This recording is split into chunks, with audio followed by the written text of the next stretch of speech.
Welcome to our advanced training, Shrubs and Perennials that are easy to grow in our climate, presented by Susan Mertz, Director of Horticulture at Powell Gardens. It's my pleasure to introduce Susan. She is a plants woman with over 25 years in the horticulture industry and public garden community. Susan is Director of Horticulture at Powell Gardens.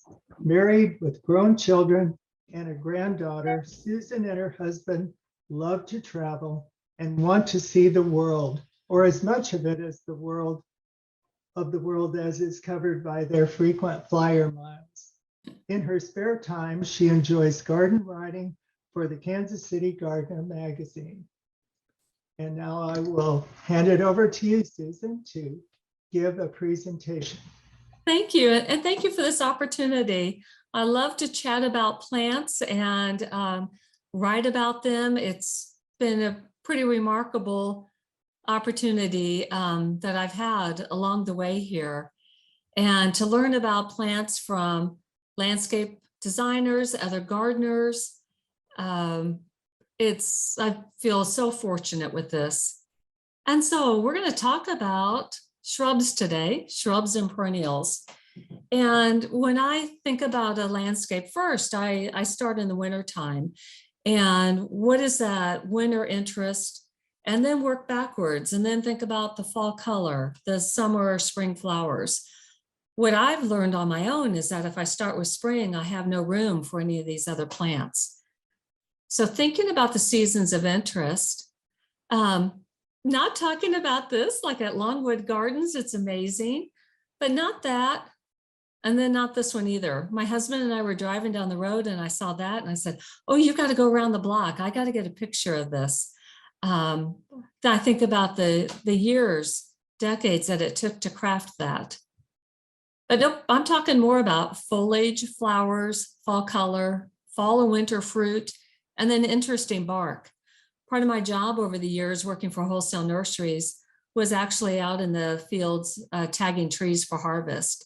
And so in the wintertime especially, and I really got to appreciate those characteristics of bark, whether it's a tree or a shrub. I'm not really going to talk about plants I've killed over the years. I have pretty much 100% kill rate at my home garden on azaleas and macrophylla hydrangeas. But I'm going to focus on the plants that really do well here that, with or without a lot of care, you get them off to a good start and then let nature take over from there. So digging a good hole, that's so important. Taking care of those roots. At Powell Gardens, when I got there, we really didn't have anything in the budget for compost, and I was so surprised by that. So we now always have it on hand, and we always have it in the budget to buy more. You've got to get those plants off to a good start. That soil and those roots are so important for everything then that happens above ground. Right plant, right place. We've got a red buckeye that we're finally going to take out of the gardens. Unfortunately, it's too large to move, but it was installed many, many years ago in full sun. Well, a buckeye can't take full sun, or at least not that afternoon sun. And so sadly, we're going to have to take it out and put something else in its place. Every spring, it starts off, it's glorious. And then, of course, summer hits and it just goes downhill from there. And then water, even in the winter, my goodness, that's something that if it's a dry winter and we don't have snow cover, got to really think about doing that. Some of the plants I'm going to talk about today, some of the newer ones, are the hydrangea, Tough Stuff, Aha, Blues Festival, Hypericum, Lowscape, Snowfire, Aronia, also called chokeberry, the Pearl Glam, Calocarpa, and then some of the newer boxwoods. I don't know if you all have had problems with boxwood blight, but it's something to consider. So as we bring in new boxwoods at Powell Gardens, we're going with some of these that have the newer genetics and hopefully resistance with that boxwood blight. Something that we're doing too at Powell is some of these landscapes that are kind of tired and worn out. We're coming back in intentionally with some flowering shrubs and to really build that collection. kind of give some order to some of the chaos then that happens in beds. And anyway, a little bit more forgiving. But first I'm going to start off with some tried and true ones. The purple reblooming lilacs. I don't know, bloomerang, if you have any experience with those. Mine in my backyard has started flowering again for the late summer fall series. We have them at the highway entrance. And intentionally, as you drive out, I wanted to have that pop of fall color with a viburnum backdrop. So the bloomerangs do just a really nice job of that. They have better fragrance in the spring.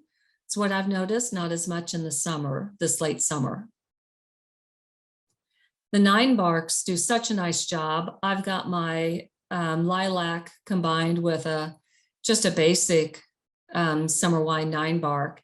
And I love the color of those flowers against that early spring, summer foliage of the 9-bark. It's just such a pretty combination. And there's just so many nice ones to choose from. Amber Jubilee is actually one of my favorites. I love how that foliage emerges and it just glows. I think it's absolutely beautiful. So Aronia, I mentioned that as one of our newer plants. So we're using just the basic chokeberries as our native ones as a backdrop to a Susan Lordy Marker native garden. And it kind of helps bring in an edge, a nice border then where you've got some of the native plants in front of it. In another area, we're going to try Lowscape Mound. And I like that height. Thinking about this, maybe instead of some of the sumacs, like a Grollo sumac, I think Lowscape Mound Aronia would be a nice choice. And another garden, we're using Snowfire, which gets a little bit taller. I like that height, 3 to 4 foot. We're using that as a backdrop in a woodland and stream garden where, yeah, I'll get one. Where we have some Adirondack chairs and a little bit more in front of it. But we've got this edge to that where it's really sunny. So I wanted to bring that in to do that backdrop and kind of see how that works. I love how it's multi-season, where you've got the spring flowers, that incredible fall foliage, and then the fruit that hangs on. So Aphrodite Sweet Shrub, that's a new one that they've come out with. It's a cross between our native variety and then an Asian variety. What's interesting about this one is that the flowers aren't always fragrant.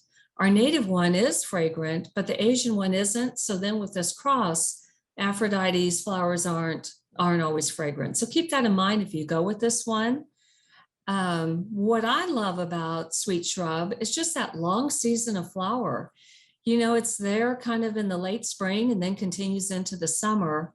We've got a garden at the visitor center terraces where we have a red and some different color daylilies planted with this as a backdrop, the calycanthus as a backdrop, and it's just fantastic.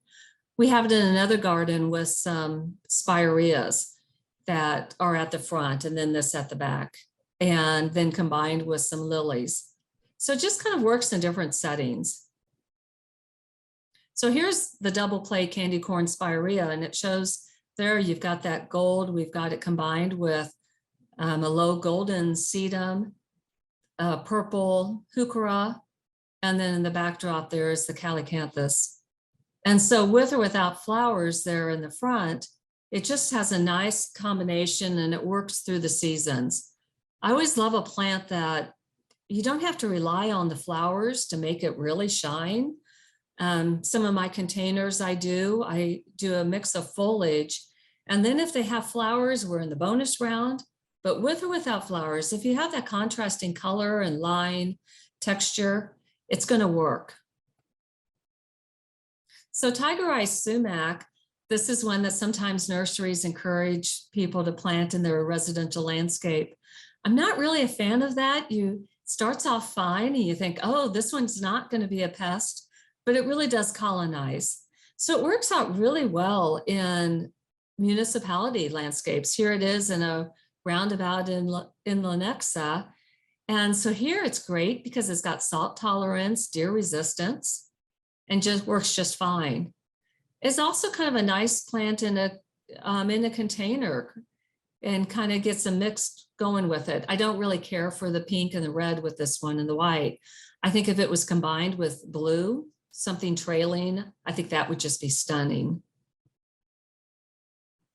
Ashleaf spirea, sorbaria. I first saw this actually on a vacation in Alaska in somebody's garden, and just fell in love with the flowers, the color of the foliage and that texture. One that if you want one that's a little smaller, matcha ball has come out. First Editions has that one. And these are great pollinator plants. Something with matcha ball is they say that that size stays smaller, plus that it doesn't kind of roam. We're trying it in a landscape at PAL. I don't have the answer soon enough if it's well behaved. But again, I just love the foliage. Lemony lace elderberry. So this is a picture of my garden on the east side. I planted that and I wanted it to be a great plant. Love it combined with that hosta. However, I found that as it's matured, it drives me crazy. It gets a little bit too gangly. So I do a hard prune on it. I've also found that I really like it in containers. When you get them the first year, the smaller size, drop those in a combination container and that texture is just gorgeous than with other plants, whether they're perennials or annuals. Sugar Shack buttonbush and fiber optics. Those are both smaller size button bushes that I think are more adaptable for our residential landscapes. At Powell, we have the huge ones that are more mature and they're grand. You know, along that island garden, the branch structure has just become so interesting. But not all of us have landscapes that can handle something that's a shrub that's 8 by 8 or 10 foot. So it's nice that there's the smaller sizes. And again, that fall foliage is just tremendous. So Glossiobelia, I don't know if you've had success with this and some of the other varieties. Just that basic Glossiobelia does just fine. Some people do well then with Kaleidoscope and Canyon Creek. I have had mixed results personally with those. But it's funny how sometimes we go back to just the basic plants that get the job done. The viburnums, my goodness, these are workhorses, especially the Prague, the winter thur ones. You know, they're large, maturing, evergreen, got the flowers, the fruit, and that fall color so nice. I would say that if you've worked with these, watch out for that pollen. It can be a pest. I know from unloading semi-loads of these at a nursery, it's horrible when it's hot and sweaty and you get all that pollen all over you. And also then pruning them in the landscape too can be kind of a pest. But they do a great job as a backdrop. And some of them can be pruned to size. There's a subdivision that has used some of the Prague viburnums, have them pruned as a kind of a taller hedge, and then have ornamental grasses in front of them. I think featherweed grass was one, and then drop down the height with some perennials, some catmint or something. And so they work for that. When you get into some of these other viburnums, such as the double files, you really have to know the genetics of those. If you're working with these, be certain you've got morning sun and afternoon shade. Otherwise, the foliage is going to scorch. But there's just some wonderful ones. And the way they flower, and it's like the flowers just float on the end of the stems. They're just so beautiful. And then that fall color is so nice.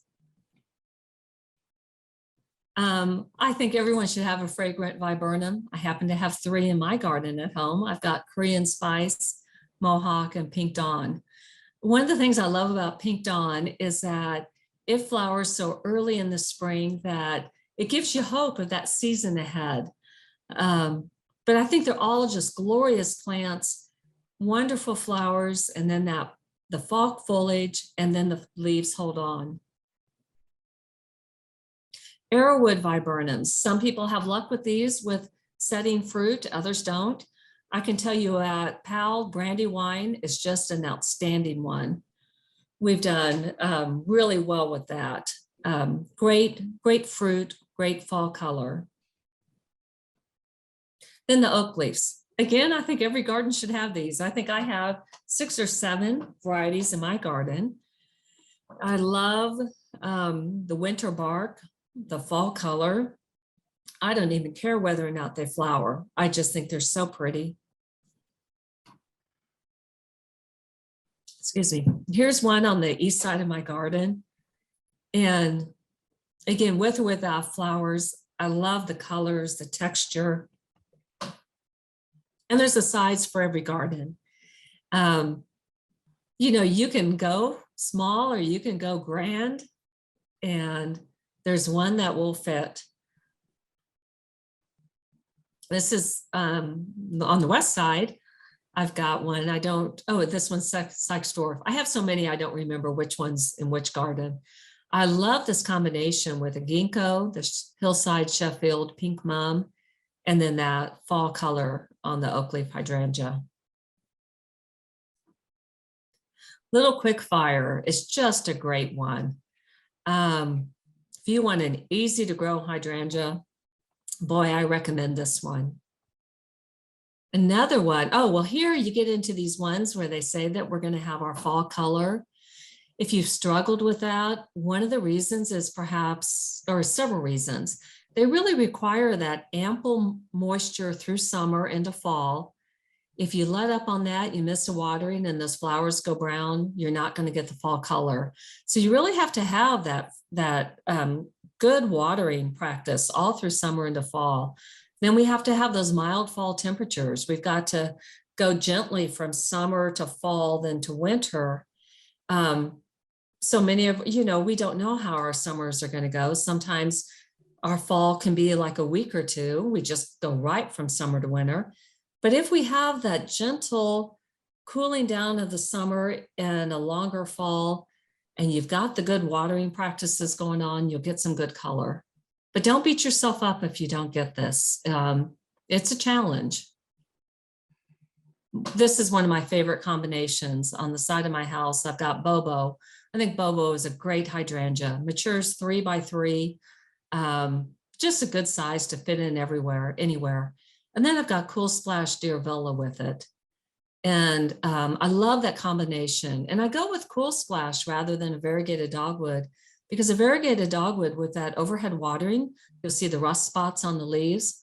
Cool Splash has very clean foliage. This is one we're going to try. Hopefully we'll get some flowers out of it. It's a woodland hydrangea, Tough Stuff Aha.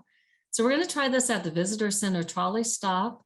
It's an area that has some shade, but also enough sun to get some light in there. If it works, those flowers are just absolutely gorgeous. Sonic Bloom, Woodgelia. I don't know if you've tried this. It actually does have a repeat flower, goes a little bit longer, which is nice. And of course, anything that attracts hummingbirds works in my garden. Variegated Woodgelia, it doesn't have one of those fancy names. It's, not a proven winter variety, but gosh, it gets the job done. And then Spilled Wine is a great plant. Of the Woodgelias and the purple color, this is my favorite. I love how it holds that color. And I've got it combined with some lilies. What else do I have? Baptisia in this area where I've got it. It's by a red buckeye. So I'm like trying to get all the hummingbird plants going there. It's just has done a nice job. So barberries, some people like them, some hate them. And I have to say that I'm not a fan, but then I went to this DuPont family mansion and garden and saw how they designed with them. And I thought, oh, well, this is kind of spectacular. Do you want to watch any of this? But I don't have a gold statue in my garden and I don't have such grand landscapes. So not going to do that here. And I have a hard time asking my staff to do anything with thorns because I don't want to get into those plants and weeds. So I don't know I can't ask my staff to do that too. So we kind of hold back on any of the barberries, but they are beautiful. They have some great names. I love the names that they come up with, things like limoncello and cabernet. I'm more of a beautyberry, calicarpa kind of person. I love how they come on in the fall, and you see, like right now, you see the hints of the fruit coming on. And then when they open up, and it's just how it transforms fall. We're working with Pearl Glam. I really like the height on this one. And it's in our woodland and stream garden, and then also along our island lake banks, and kind of giving some order, like I said, to kind of an area. We're going to see how it plays out, but I really like that. And I imagine walking through the woodland and stream garden in the fall, where you've got the yellows and some of the reds of the overhead canopy coming down, and then having that contrast with this purple. I think it could just be beautiful. And then amethyst and proudberry. Proudberry is a nice one. I like that coralberry. And winterberry hollies. Boy, we have some nice mature ones. There's even one outside my office window at work. And I love seeing it, love the songbirds in the wintertime coming in, hanging out. And it's just a beautiful winter moment, especially when there's snow on them. And Jim Dandy is a pretty basic, good pollinator for these. You know, it follows those holly guidelines of 3 or 4 females for 1 male. But this gives you a list of Mr. Poppins for the berry series, Little Goblin Guy for the Little Goblin series. But generally, Jim Dandy does a nice job. Firepower Nandina. If this is one you work with in your landscape, remember in the wintertime, it needs that moisture. And it kind of hangs out green all summer long. And then when the temperatures start to cool down, that's when the fall color comes on. And then it's just gorgeous through the winter.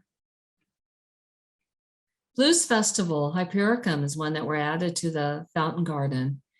And again, playing with that foliage, those summer flowers.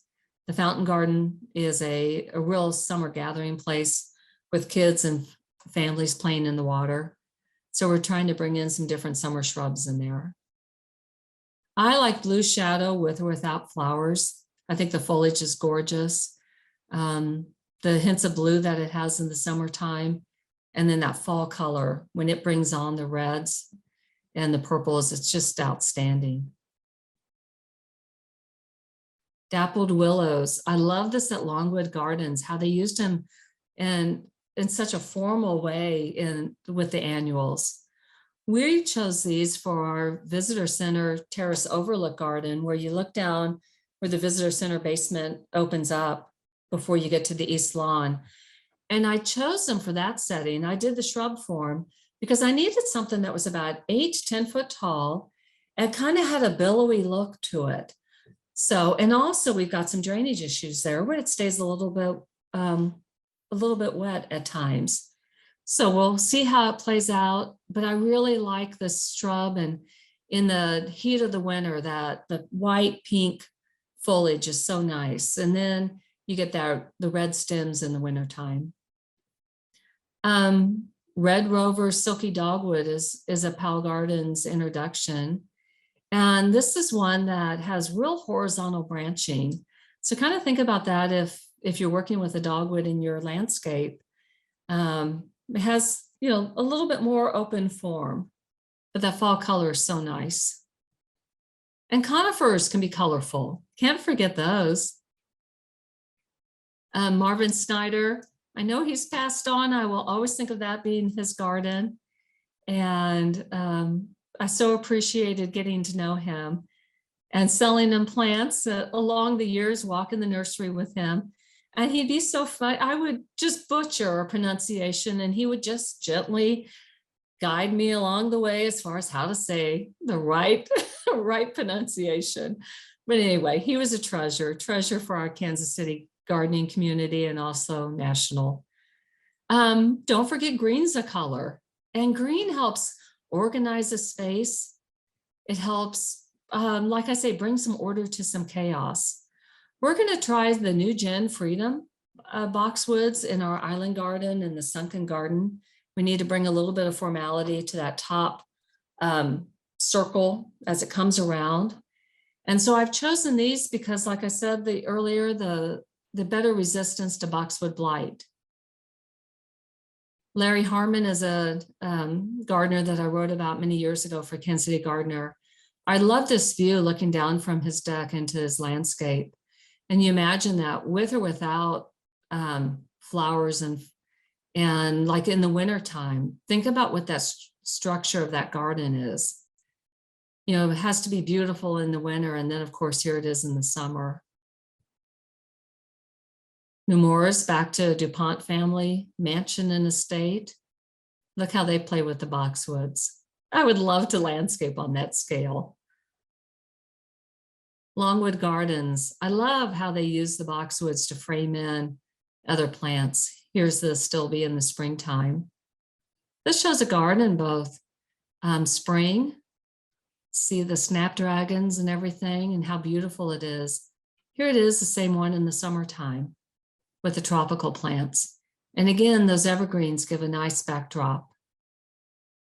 They bring the eye down to where you really want it to focus. And straight top privet, I don't know if you tried this. Now it's deciduous, makes a really nice upright statement, kind of an exclamation point. We've got these in a couple of gardens. I think we're going to rearrange how we're using them. I'm not as happy as I want to be with one of this garden layouts. So I think we're going to take things out and, like I said, rearrange and rethink the space. But they're really a nice plant. Like I said, if you want that vertical statement, give these a try.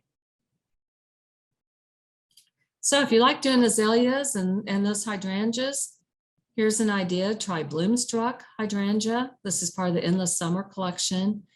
It actually has better heat tolerance. I'm not saying it would have done well this year. This was a tough summer.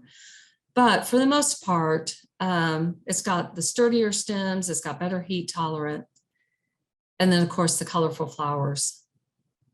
For azaleas, you can give these a try, the Bloomathons or the Perfecto Mundo, but I really like the Exberry series. I know they're deciduous, but when they flower, the flowers are so fragrant, and then the fall color is just really nice.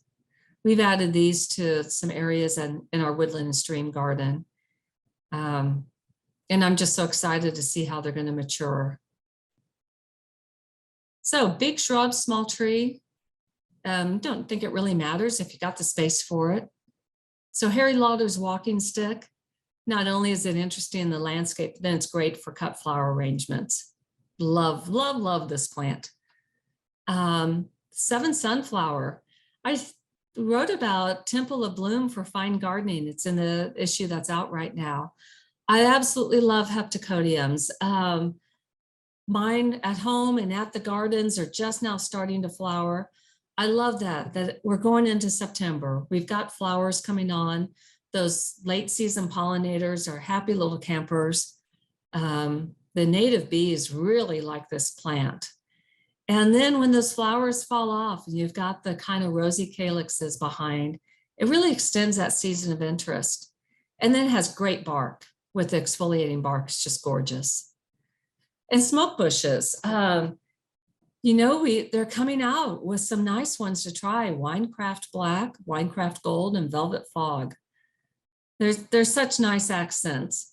I have a gold one in my landscape where you come down the sidewalk on the west side of my house. And the sidewalk kind of curves a different direction. And I have that as a statement plant that kind of blocks then the view of part of the backyard. I learned that from a landscaper who said that he would do that he didn't want the whole landscape opened up for viewing. He wanted to give those moments where you kind of have to curve around and look beyond the plants than to see what's there. And I have to say it really worked. And I love the smoke bushes. I trim off the flowers. They're not my favorite. I just like the foliage. So then getting into some of the newer perennials, very fortunate that we have this relationship with Proven Winners and Walter Gardens, where each year at Powell we get sample plants. So we have a new gardens that we've put in by the Magnolia Walk, and to kind of elevate that area. So we're trying some of these, and so far really quite nice. It's nice in this area. We have full sun, and then we also have some shade areas. And I'm not a fan of the double flowering echinaceas. I prefer the single flowering, but it's fun to try both and to see what happens. The heucheras are nice. You know, it's interesting with these. I think Palace Purple does just fine. And I know it's not golden, but some of them, it'll be interesting to see how they come through this winter. Again, we're just trialing these this year, so we'll see what happens. I love the colors. I really hope these work out. The Monardas, these are supposed to be better behaved ones, but we put them in places where they have room to roam, just in case they do. So far, the foliage is nice and clean.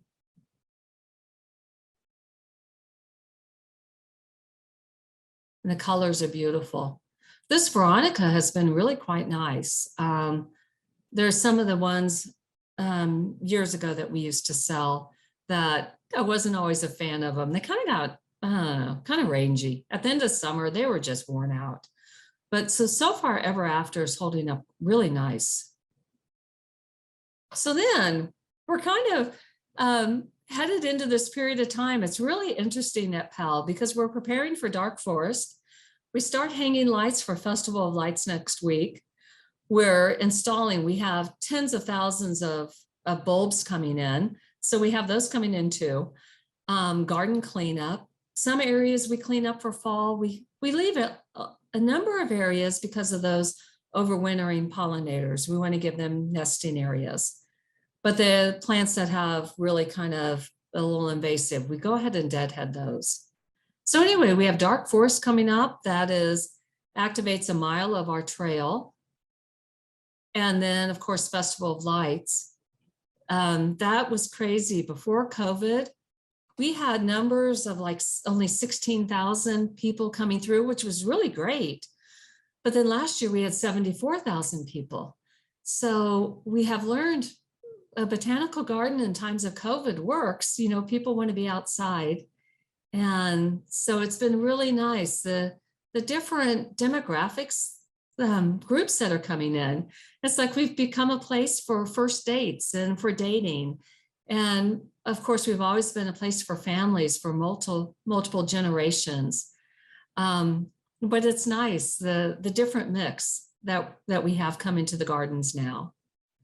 So next year, thinking about next year, this year we did Orchid Delirium. We're going to repeat that next year. We have 1,300 orchids in our collection. We bring out hundreds for the conservatory. We're expanding that run. This year it was March only. Now we're taking it for 6 weeks. Then we're going to do daffodil days next year. We've got 100,000 plus in our gardens. We just have never really called attention to them. So we're going to have 2 weekends set aside to really talk about daffodils. Our painted garden, that's our spring, that covers all of spring, whether it's Orchid Delirium, Daffodil Days, or the gardens waking up. We also have an artist installation coming in. Rachel Hayes is one that we're looking at working with gorgeous fabrics. And I'm so excited to get one of these in the conservatory and then thinking about what are those spring annuals that we're going to combine with it. I think it could just be stunning. And then of course, Fortopia. Someone mentioned being able to come out and see that. That's been fun. This one Scully, that was designed by a preschool class, and it's just been a fan favorite. And then Festival of Butterflies, we just had our 25th year of that. We added our lotus pond to that exhibit, calling attention to that. So some ideas that I have for next year that I hope we add to our summer lineup are desert days, really showcasing those arid plants. And then Water Lily Wonders. We have such a wonderful aquatic plant collection. So I really want to be able to share those with our visitors. So that's it. I hope I went the right amount of time and not too fast, but let me know if you have any questions.